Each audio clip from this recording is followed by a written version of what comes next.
Baik, bismillahirrahmanirrahim. Assalamualaikum warahmatullahi wabarakatuh. Nama saya Safa Sasabila, NIM 46 dari kelas 6B. Di sini saya akan memaparkan makalah proposal PTK yang saya buat yang berjudul efektivitas penggunaan teknik bernyanyi dalam meningkatkan penguasaan kosakata bahasa Arab siswa pada kelas 7 di Pondok Pesantren Darul Rahman. Di mana PTK ini terdiri dari 3 bab. Yang pertama itu bab 1 pendahuluan, bab 2 ada landasan teori, yang terakhir bab 3 metode penelitian.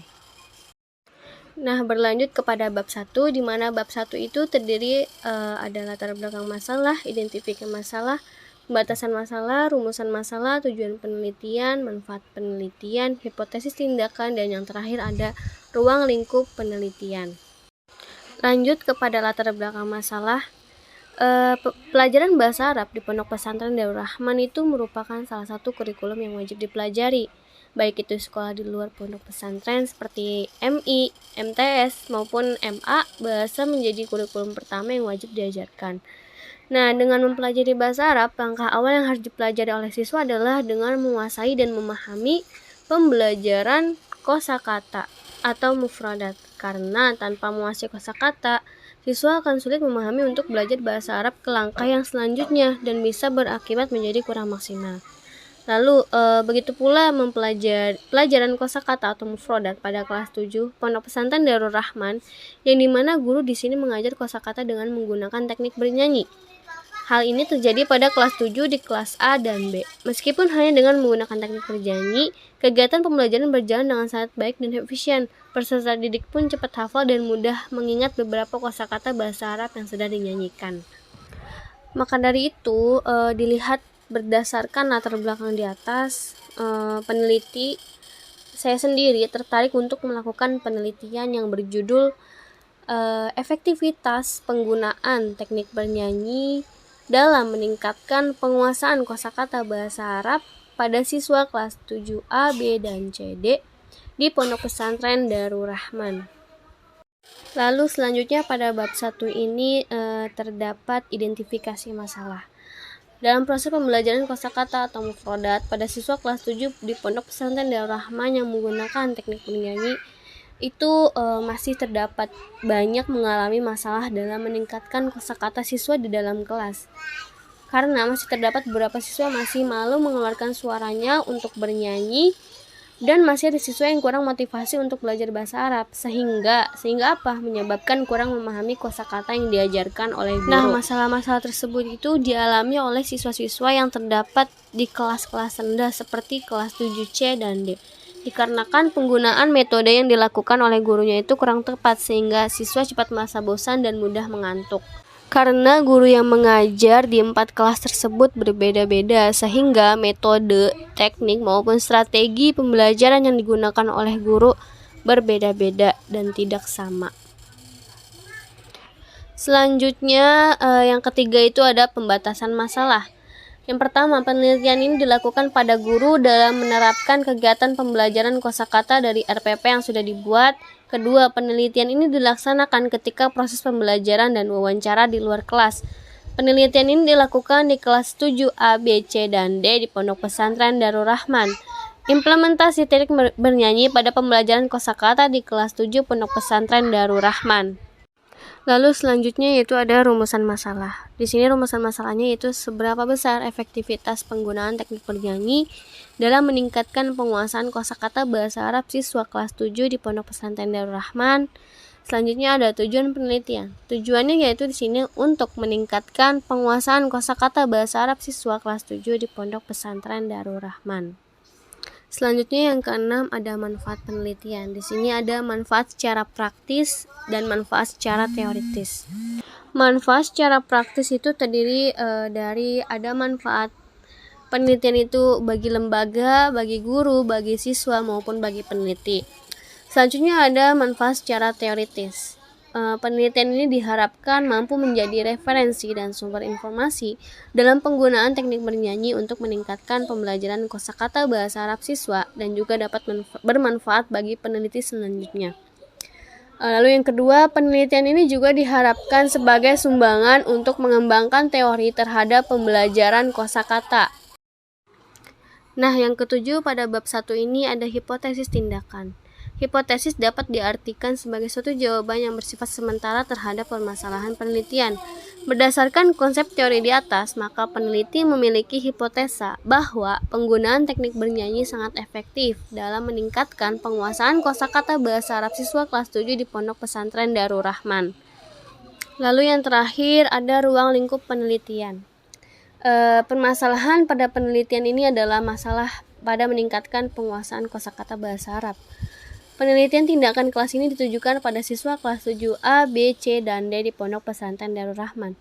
Penelitian tindakan kelas ini dilaksanakan di Pondok Pesantren Darul Rahman, dan yang terakhir penelitian ini dilaksanakan pada semester genap tahun ajaran 2022 atau 2023 pada tanggal 17 April 2022. Lalu beranjak kepada bab 2. Bab 2, landasan teori. Nah, landasan teori ini terdiri dari 3 teori. Yang pertama, efektivitas, teknik bernyanyi, dan pembelajaran mufrodat. Yang pertama yang akan saya jelaskan adalah efektivitas. Efektivitas berasal dari kata efektif yang berarti berhasil. Menurut Ensiklopedia Nasional Indonesia, efektivitas berarti menunjukkan keberhasilan dari segi tercapai tidaknya sasaran yang telah ditetapkan. Hasil yang semakin mendekati sasaran berarti tinggi efektivitasnya. Lalu, menurut Slavin tahun 2000, keefektifan pembelajaran dapat diukur menggunakan 4 indikator, yaitu kualitas pembelajaran, kesesuaian tingkat pembelajaran, insentif, dan waktu. Lalu beranjak ke teori selanjutnya, teknik bernyanyi. Teknik bernyanyi merupakan suatu teknik yang mengungkapkan atau melafazkan sebuah kata atau kalimat yang akan dihafal dengan cara dinyanyikan. Di mana siswa di sini itu bisa bernyanyi sesuai dengan lagu yang mereka suka dan liriknya itu dicocokkan dengan sebuah kalimat atau kata. Namun setiap metode pembelajaran yang dipilih dan digunakan itu masing-masing memiliki keunggulan dan kelemahan. Dan begitu juga pada teknik bernyanyi ini, selain memiliki manfaat, mempunyai kelebihan dan kekurangan juga. Adapun kelebihannya yaitu mampu membantu siswa membangkitkan semangat belajar dan motivasi siswa agar hafal kosakata bahasa Arab yang dibalut dengan nyanyian. Dapat digunakan di kelas kecil. Teknik ini juga membantu guru dalam penguasaan kelas yang diajarinya, memberikan kesempatan bagi siswa untuk berkembang dan mengekspresikan diri dalam penguasaan bahasa Arab. Adapun kekurangannya teknik ini yaitu tidak cocok bagi siswa yang pendiam. Teknik ini tidak cocok bagi siswa yang pendiam ataupun pasif dalam hal apapun. Tidak cocok bagi siswa yang pemalu, tidak cocok juga bagi siswa yang tidak suka bernyanyi. Nah, dengan metode ini juga akan membuat suasana kelas yang ramai, yang akan mengganggu suasana belajar di kelas lain. Baik, pembahasan selanjutnya yaitu langkah-langkah teknik bernyanyi. Dalam langkah-langkah teknik bernyanyi ini terdapat 8 langkah-langkah dalam menggunakan teknik tersebut. Nah, langkah di atas itu harus diikuti oleh siswa dan guru yang akan mengarahkan pada suasana kelas yang aktif dalam memahami materi pembelajaran dengan menggunakan prinsip learning by doing, yang artinya mendengarkan lalu melakukan atau mempraktekkan, dan menggunakan prinsip perasaan yang gembira. Baik, teori yang terakhir yaitu ada pembelajaran mufrodat. Adapun pembelajaran mufrodat itu sendiri adalah suatu kegiatan proses belajar mengajar antara guru dan murid, di mana guru tersebut memberikan sebuah kata atau kalimat dalam bentuk bahasa asing, bahasa Arab. Kemudian diberikan arti dari kata atau kalimat tersebut dan murid harus menghafal atau memahami dari apa yang telah diberikan gurunya. Ahmad Fuad Effendi mengungkapkan ada teknik dan tahapan-tahapan dalam pembelajaran mufrodat, yaitu mendengarkan kata, mengucapkan kata, mendapatkan makna kata, membaca kata, menulis kata, dan yang terakhir membuat kalimat. Lalu beranjak kepada bab terakhir, bab ketiga, yaitu metode penelitian, di mana metode penelitian ini terdiri dari jenis penelitian, lokasi dan waktu penelitian, subjek penelitian, pengumpulan data, desain penelitian, dan yang terakhir jadwal penelitian. Nah, bab 3 yang pertama yaitu ada jenis penelitian.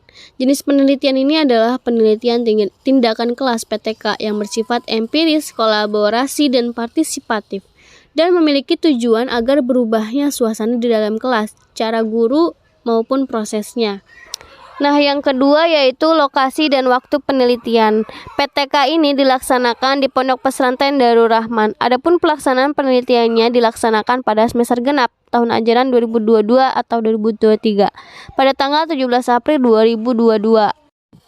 Nah, yang ketiga itu adalah subjek penelitian. Dalam PTK ini yang akan menjadi subjek penelitian adalah siswa kelas 7, A, B, C, dan D di Pondok Pesantren Darul Rahman dengan jumlah siswa yang tiap kelas itu sebanyak 30 orang. Ya, dan yang keempat itu adalah pengumpulan data. Adapun instrumen yang digunakan peneliti sendiri dalam mengumpulkan data yaitu dengan tes kemampuan, observasi, jurnal, wawancara, dan catatan lapangan. Adapun yang kelima yaitu desain penelitian. Desain penelitian yang digunakan peneliti dalam PTK yaitu adalah desain PTK model John Elliot. Nah, desain penelitian ini dilakukan dengan dua siklus, di mana setiap siklus itu diadakan melalui 4 langkah utama, yaitu yang pertama perencanaan, pelaksanaan, pengamatan, dan refleksi. Dan di dalam tiap langkah itu terdiri dari beberapa langkah lagi. Baik, yang terakhir adalah yang keenam, jadwal penelitian dalam bab 3. Keseluruhan rencana kegiatan yang dilakukan peneliti dalam PTK ini dicatat dalam bentuk tabel, di mana penyusunan proposal diadakan pada bulan kedua. Persiapan dan pelaksanaan penelitian diadakan pada bulan keempat, dan evaluasi kegiatan penulisan laporan diadakan juga pada bulan keempat. Mungkin itu saja pemaparan proposal PTK dari saya. Kurang lebihnya mohon maaf. Wabillahi taufiq wal hidayah. Wassalamualaikum warahmatullahi wabarakatuh.